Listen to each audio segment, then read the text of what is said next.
So the question, can Stetson Bennett beat Alabama? No, he can't. What he can possibly do, though, is not lose to Alabama. And some of you might be saying, well, what's the difference? Not every quarterback that is the quarterback of a team that wins a game won the game, right?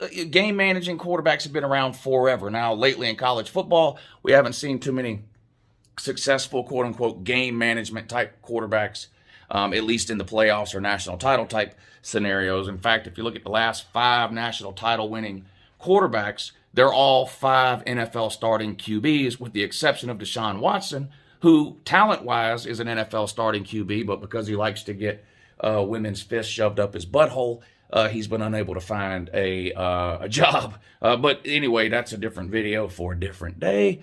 In other words, can Georgia beat Alabama? Well, okay, let's phrase it this way.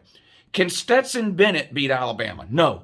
Can Georgia beat Alabama with Stetson Bennett at quarterback? Yes. But obviously, a lot of things have to go right for Georgia, and probably you're going to have a few things go wrong for Alabama.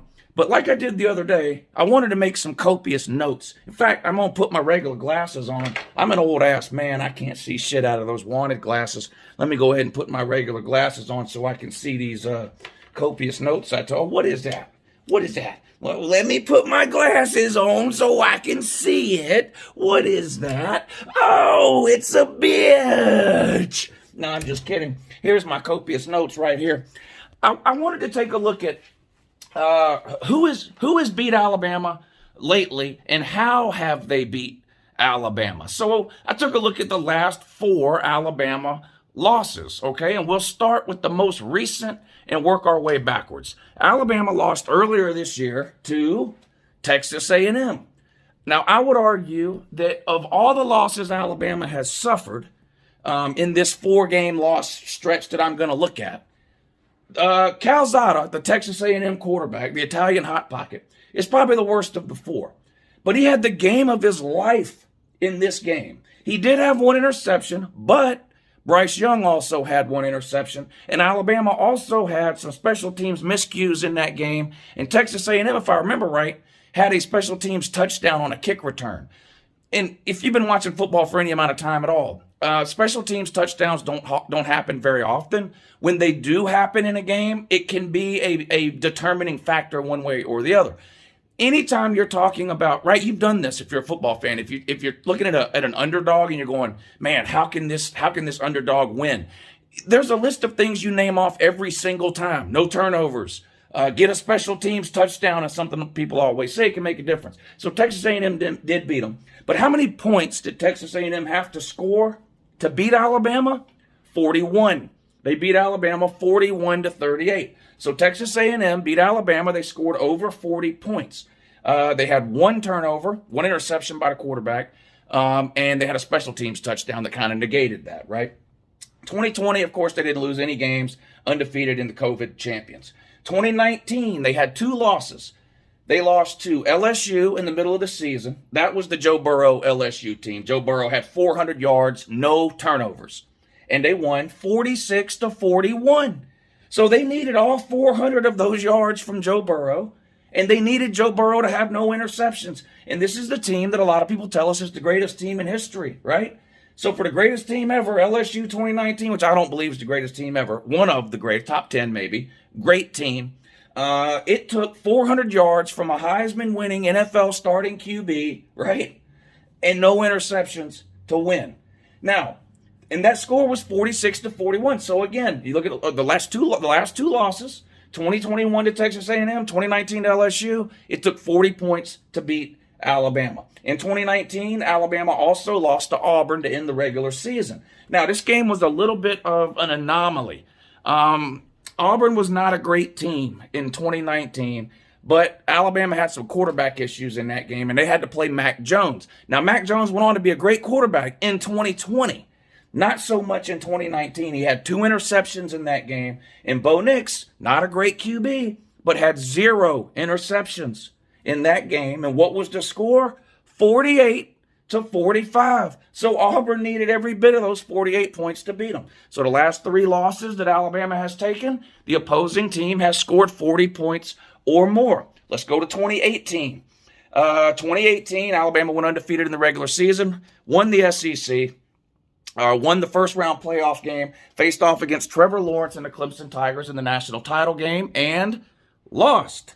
What did Trevor Lawrence do in that game? 350 yards, 0 interceptions, 0 interceptions.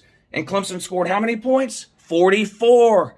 Okay, that's the last 4 losses in a row by Alabama. The opposing team has scored 40 or more points. Out of all 4 of those games, the opposing quarterbacks threw a grand total of 1 interception. The majority of these quarterbacks, Trevor Lawrence, and Joe Burrow, NFL quarterbacks. And even if you want to go back to 2017, Alabama lost to Auburn, right? To end the season. Now, Alabama went on to win the national title that year, so they don't care that they lost to Auburn, but they did lose to Auburn. Auburn only scored 26 points. That's the last team to beat Alabama, scoring less than 40 points. 2017 Auburn beat Alabama 26-14 in the Iron Bowl. Guess how many interceptions Jarrett Stidham had for Auburn? You guessed it, 0. So can Stetson Bennett beat Alabama? No, he's not Joe Burrow. He's not Trevor Lawrence. I would argue he's not even as good as most of these other quarterbacks on here. But can he play the entire game without throwing any interceptions? Right now, Stetson Bennett's 0 for 2 against Alabama. And in those 2 losses, Stetson Bennett has thrown not 1, but 5 interceptions. 5. 2 this past SEC championship game about a month ago. 3 in the regular season last year against Alabama. So I do not think that Stetson Bennett can beat Alabama. If Georgia has to score 46 points to win, Georgia's not going to win, I don't think. I don't think you're winning a shootout with Stetson Bennett. I think you're going to have to limit Alabama. Georgia's defense is going to have to limit Alabama, and you're going to have to count on Stetson Bennett to get to maybe 30 points with 0 turnovers. That's the key. Stetson Bennett cannot turn the ball over in this game. We've seen elite quarterbacks lead teams to wins over Alabama by putting up ridiculous numbers in touchdowns. But we've also seen Bo Nix and Jarrett Stidham beat Alabama because they didn't turn the ball over. And that's what's got to happen for a Stetson Bennett-led Georgia team to win this game. Now, there's a lot more to the game than just what Stetson Bennett has to do, clearly. The defense has got to pressure Bryce Young. Alabama has been sacked on average 2.5 times per game this year. Bryce Young's been sacked, I think, 35 times, about 2.5 times per game. 0 sacks for Bryce Young in the Georgia versus Georgia in the SEC title game. That can't happen. Georgia cannot go an entire game without getting Bryce Young on the ground. Auburn, I think, sacked him 6 or 7 times in the Iron Bowl this last year.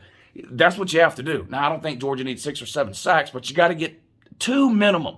Georgia's got to get Bryce Young on the ground, not just pressure him, because when you pressure him, he's going to roll out or step up in the pocket or sidestep a tackle. And what happens? Well, he keeps his eyes downfield and he hits a wide receiver, or he takes off running and hurts you with your feet. You got to get him on the ground. So that's important. So 40 points, don't know if Stetson Bennett can score 40 on Alabama, unless the defense is smothering Alabama and playing lights out, and Alabama's just got a ton of 3-and-outs, which results in a lot of extra possessions for Georgia, or if Georgia's defense forces a lot of turnovers, which also results in extra possessions for Georgia, maybe they could get to 40 on Alabama. But if Alabama gets to 40, I just don't think Stetson Bennett can. I just don't think Stetson Bennett can keep up in that scenario. So there you go. That's the last 4 teams to beat Alabama. They all scored 40 points or more. And I didn't look up how many points those teams scored in the second half. But this is something I've been harping on with Georgia for years. Not just about Alabama, but 100% of the time against Alabama. You have to score in the second half of these big games.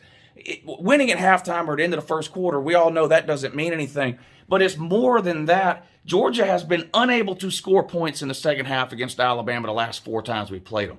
I mentioned the last 4 teams to beat Alabama all scored 40 or more. Well, the last 4 times Georgia played Alabama, all 4 games, which were losses, by the way, Georgia scored in the 20s all 4 times, which is why I think Georgia needs to get to 30 points or more in this game to have any chance. Scoring in the 20s doesn't appear to be working. And the reason Georgia's only scoring in the 20s the last 4 times we played Alabama, can't score in the second half. Georgia hasn't scored more than 7 points. Think about that. Georgia has not scored more than 7 points in a second half in the last 4 times we've played Alabama. That's the 2017 national title game, the 2018 SEC title game, 2020 in the regular season, 2021 SEC title game. Now this coming up is going to be the 5th time, and we'll see. But if I don't care what the score is at the end of the first quarter or halftime or whatever, if you tell me after the game Georgia scored 7 points in the second half, I'm going to say, well, they lost again. You're not going to win one of these games crawling into a turtle shell in the second half. You've got to continue to put points on the board. The national title game in 2017,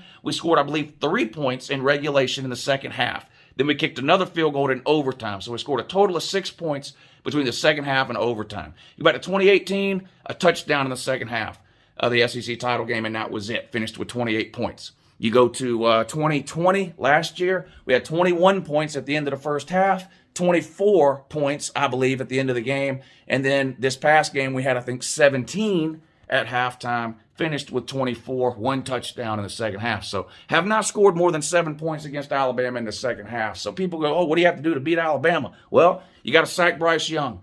You have to score 30 or more points and keep Alabama from scoring more than that, obviously. And the defense has got to play a lot better than they did. Stetson Bennett can't turn the ball over, and you got to score points in the second half. Period. Period. I don't know what I'm going to do with myself if Georgia loses these people again. People keep must win. This is a must-win game for Georgia. You know what? I'm going to make another video about that. This is a must-win game for Georgia. Must win, or else what?